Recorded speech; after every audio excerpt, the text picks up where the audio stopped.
Korban investasi bodong melapor ke polisi atas dugaan penipuan yang dilakukan salah satu perusahaan investasi Bitcoin di Makassar.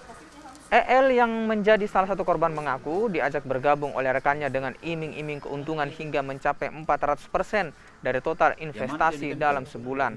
Setelah menjadi peserta dan ingin melakukan penarikan, si pemilik perusahaan menghilang. EL mengaku telah berinvestasi sebanyak 5 miliar rupiah. EL bersama 10 rekannya yang turut menjadi korban melaporkan kasus ini ke Polda Sulawesi Selatan. Mereka berharap pelaku diproses hukum dan berharap uang dapat kembali. Dan dalam investasi ini juga, dia meyakinkan kepada klien saya bahwa tidak ada kerugian. Dan bila mana nanti investasi ini keuntungan sudah bosan kita dapat uangnya juga jamin untuk dikembalikan. Berjalan beberapa bulan, sampai bulan Desember, akhirnya klien saya juga tidak ada hasilnya. Malah dia tambah keluarkan uang, kurang lebih hampir 5 miliar lebih. Dia sudah investasikan uangnya kepada Hamsul dengan Zulfikar.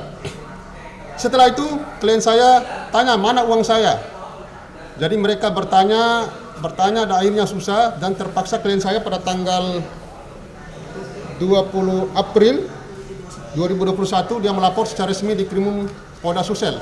Kami minta dipertemukan sama Zulfikar waktu itu, tapi dari Hamsul bilang nggak bisa bertemu dulu. Zulfikar ini bukan orang sembarang, setidaknya punya 3 tambang dulu. Akhirnya kami menginvest 3 tambang, ya lebih kurang sekitar 2M sekian.